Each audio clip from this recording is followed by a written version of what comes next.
नमस्कार दर्शकों, YouTube के मेरे चैनल में आप सबका स्वागत है। आज मैं आपके लिए लेके आई हूँ मकर राशि का अगस्त 2020 का राशिफल। इस वीडियो में हम देखेंगे कि मकर राशि के जातकों के लिए अगस्त के माह में क्या है। सबसे पहले मैं आपको स्पष्ट कर दूं कि मेरा राशिफल आपकी चंद्र राशि पर आधारित है। अगर आपकी जन्म कुंडली में जहाँ चंद्रमा लिखा है वहाँ पर 10 नंबर का अंक लिखा हुआ है और उसमें चंद्रमा है, तो ऐसी स्थिति में आपकी मकर राशि बनती है। जैसे आपके सामने देखिए मकर राशि की कुंडली है, जहाँ पर 10 नंबर लिखा हुआ है वहाँ पर ही चंद्रमा लिखा हुआ है। यदि ये सेम पोजीशन आपकी जन्म कुंडली में भी है तो आपकी जो जन्म राशि बनती है चंद्र राशि, वो मकर राशि है और आप ये वीडियो देख के लाभ उठा सकते हैं। सबसे पहले हम देखते हैं कि अगस्त के माह में ग्रह गोचर क्या है। द्वादश भाव में देवगुरु बृहस्पति विद्यमान है वक्री अवस्था में और उनकी केतु के संयुति है। मकर राशि में शनि है वक्री अवस्था में।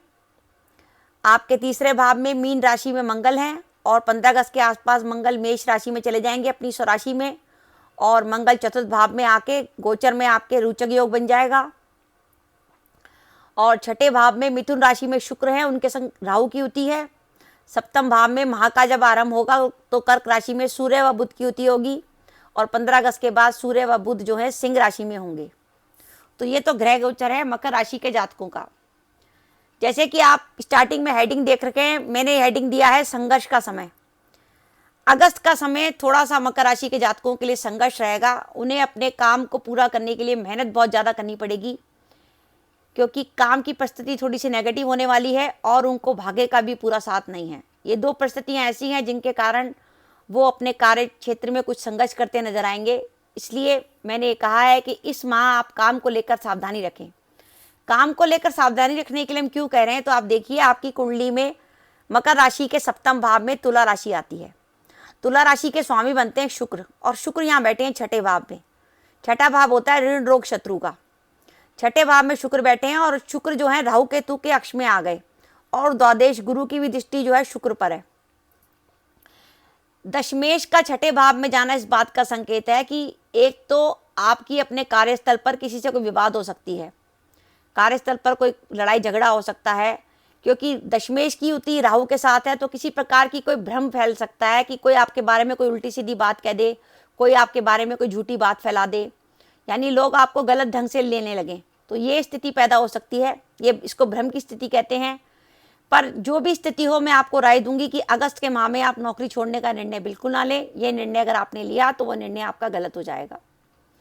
दूसरी बात, आपका अगर किसी भी से भी मकर राशि के जातक है, किसी से भी गलतफहमी व झगड़ा हो जाए तो उसको आगे बढ़ाने की कोशिश ना करें।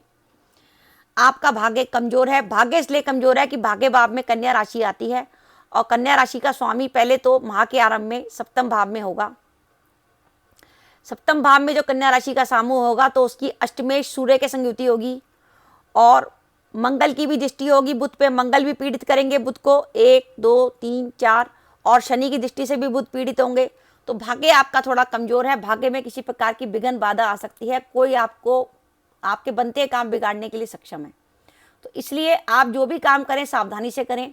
और आगे चल के हम अगर पोजीशन देखें तो आपका भाग्येश जो है अष्टम में आ जाएगा, जहां उसकी अष्टमेश सूर्य के संग युति हो जाएगी। तो सूर्य बुध की अष्टम भाव में जो युति है, भाग्येश का अष्टम भाव में आना इस बात का संकेत है कि अब आपको अगस्त में जो भी काम करना है अपने बूते पर करना है। आपको संघर्ष थोड़ा सा ज़्यादा रहेगा, पर इसमें ज़्यादा घबराने की ज़रूरत नहीं है। ये पूरी नेगेटिविटी आपको तब नेगेटिव होगी जब आपकी कुंडली में दशाएं भी गलत होंगी। जैसे कुंडली में ऐसे ग्रहों की दशाएं होंगी जो आपके छठे, 8वें या 12वें भाव में बैठे हैं, शत्रु राशि में हैं, पाप पीड़ित है, नीच के हैं, अस्त हैं, तो ऐसी स्थिति में वो ग्रह आपको ज़्यादा प्रॉब्लम देंगे। लेकिन अगर आपके ग्रह शुभ है, जैसे आपके भाग्येश बुध की दशा है या चतुर्थेश मंगल की दशा है या लग्नेश शनि की दशा है या पंचमेश शुक्र की दशा है, तो आपको ज़्यादा प्रॉब्लम आने की ज़रूरत नहीं है। लेकिन थोड़ा सा सावधानी रखने की ज़रूरत है, क्योंकि हमें कुंडली में जो भी फलित मिलता है वो दशा और गोचर दोनों को मिला के मिलता है। अगर दशा भी सही और गोचर भी सही तो काम 100%, और अगर दशा सही और गोचर नेगेटिव तो काम में फिर व्यवधान आएगा। इसलिए दशा और गोचर दोनों का सम्मिलित रूप देखा जाता है। अब गोचर जो नेगेटिव आया है मकर राशि के जातकों का, इस बात का संकेत दे रहा है कि आपके काम तो चलते रहेंगे, काम रुकने की संभावना उसी स्थिति में बनेगी जब दशा बिल्कुल नेगेटिव हो जाएगी। तब वो फलित होगा कि दशा और गोचर दोनों नेगेटिव हो गए। अगर दशा पॉजिटिव है तो ज़्यादा घबराने की जरूरत नहीं है, पर तब भी सावधानी रखिए, अपने कार्यस्थल पर किसी प्रकार का वाद विवाद ना हो, आपकी इमेज ना बिगड़े। और जो व्यापारी वर्ग है उनको मैं कहूँगी कि इस माह वो किसी भी बड़े निवेश का जोखिम ना लें, क्योंकि जोखिम लेने का समय नहीं है। और साथ ही आप इस माह कुछ नया प्लान करने की कोशिश ना करें। और आप देखिए, सप्तम भाव से अपन व्यापार का विचार करते हैं और पार्टनरशिप का भी विचार करते हैं। अगर आपकी पार्टनरशिप है तो पार्टनरशिप में किसी प्रकार का व्यवधान आ सकता है, क्योंकि षष्ठेश बुध व अष्टमेश सूर्य की जो युति सप्तम भाव में हुई है वो पार्टनरशिप के लिए नुकसान पहुंचा सकती है।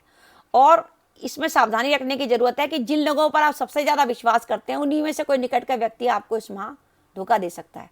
इसलिए जो भी बात करें, चाहे आपके रिश्ते हों, चाहे आपकी नौकरी हो, व्यापार हो, संभल के चलें।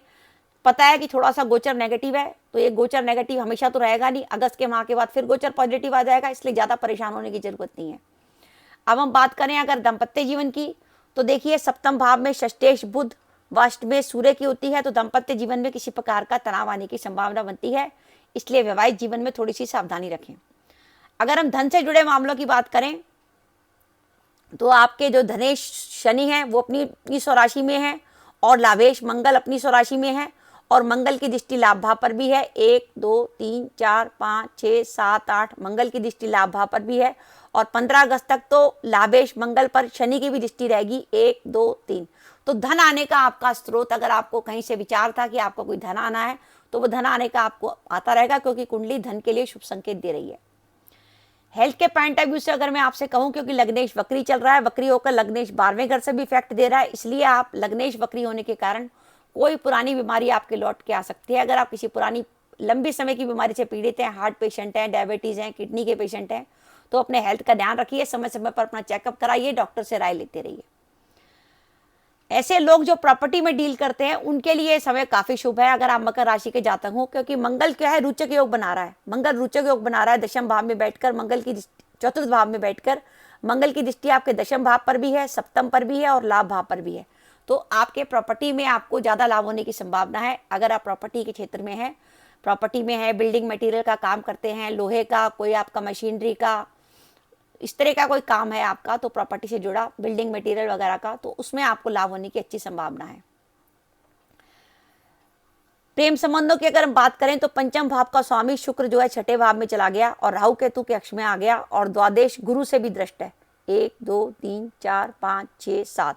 इसलिए प्रेम संबंधों में किसी प्रकार की सावधानी रखें, किसी प्रकार की गलतफहमी वगैरह ना हो जाए। छठे भाव में बैठा हुआ और जब शुक्र छठे भाव में बैठ जाता है तो शत्रु आपके ज़्यादा बली हो जाते हैं और आपको परेशान करने की कोशिश कर सकते हैं, इसलिए शत्रुओं से परेशान ना करें, इसलिए बिल्कुल सावधानी बरतें। अगर शत्रु ज़्यादा परेशान करें तो आप क्या कर सकते हैं कि 8 धतूरे के बीज अपनी जेब में भी रख सकते हैं, वो शत्रुओं से आपकी रक्षा करेंगे, तो शत्रुओं से सावधान रहिए। खर्चे आपके ज़्यादा होंगे कि शुक्र जब छठे भाव पे बैठता है तो खर्चे जो है भोग विलास की चीज़ों में ज़्यादा कराता है, तो खर्चों की अधिकता रहेगी। ये मैंने आपको बताया कि मकर राशि के जातकों को अगस्त के माह में कुछ सावधानी रखने की ज़रूरत है। अब बात यह है कि समय अगर थोड़ा नेगेटिव है तो हम उपाय के तौर पे ये कर सकते हैं कि अगर आपको लगे कि बाकी ऑफिस में काफ़ी टेंशन चल रही है, व्यापार में भी काफ़ी टेंशन चल रही है, तो आप क्या करें कि कम से कम मंगल और शनिवार को तो एक जगह पर बैठकर 7 बार हनुमान चालीसा का पाठ करें। 7 बार का हनुमान चालीसा का पाठ करने से क्या होता है कि सारे ग्रह शांत हो जाते हैं। एक बार एक जगह बैठ जाएं और 7 बार हनुमान चालीसा का पाठ करें, और अगर आप इसको रोज कर सकें तो बहुत बढ़िया है। और अगर आप रोज करें तो ध्यान रखें कि जिस समय करें उस समय ही रोज करें। जैसे आप रात को कर रहे हैं तो रात को करें, सुबह कर रहे हैं तो सुबह करें, वैसे भी हनुमान चालीसा रात को करना ज़्यादा बढ़िया रहता है। तो इसलिए अगर आप हनुमान चालीसा का पाठ रोज करेंगे तो आपकी जो काफ़ी बाधाएं वो दूर हो जाएंगी, क्योंकि आपकी लाभेश और आपकी मनोकामना पूर्ति के जो ग्रह हैं वो हनुमान जी बनते हैं, मंगल महाराज हैं, मंगल देव है, मंगल देव के स्वामी हनुमान जी हैं, तो हनुमान जी आपकी इच्छा पूर्ति जरूर करेंगी। अब हम मकर राशि के जातकों के लिए देखते हैं कि शुभ तिथियां कौन सी आई हैं अगस्त के माह में, जब चंद्रमा उनका मकर में, मीन में, मिथुन में, कर्क में, तुला में या वृश्चिक में होगा तो चंद्रमा पॉजिटिव होगा, और इस समय अगर वो काम करेंगे तो ज़्यादा पॉजिटिव रिजल्ट आएंगे। वो शुभ तिथियां आप नोट कीजिए, 2 व 3 अगस्त, 4 व 7 अगस्त, 8 व 9 अगस्त, 15 व 16 अगस्त, 17 व 18 अगस्त, 23 व 24 अगस्त, 25 व 26 अगस्त, 30 व 31 अगस्त वो शुभ तिथियां हैं। अगर इन तिथियों में अगर आप कोई काम करेंगे तो निश्चित रूप से आपको सफलता मिलेगी।